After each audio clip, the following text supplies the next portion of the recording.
Hey, I thought I'd show you a video on how we do Lovey's food. I do some fruits, red apple, red grapes, and then some veggies. Whatever you have is fine. Never ever give avocado and never chocolate. They can both kill parrots.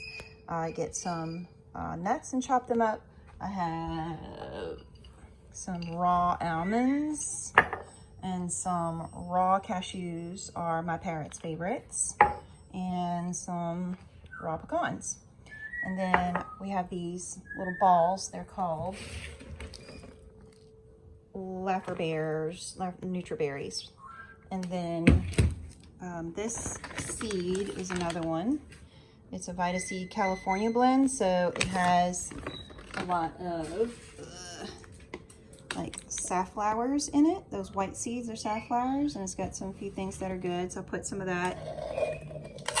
And I also like to put a little bit of this fruit blend supreme. And that's how we do Lovey's food.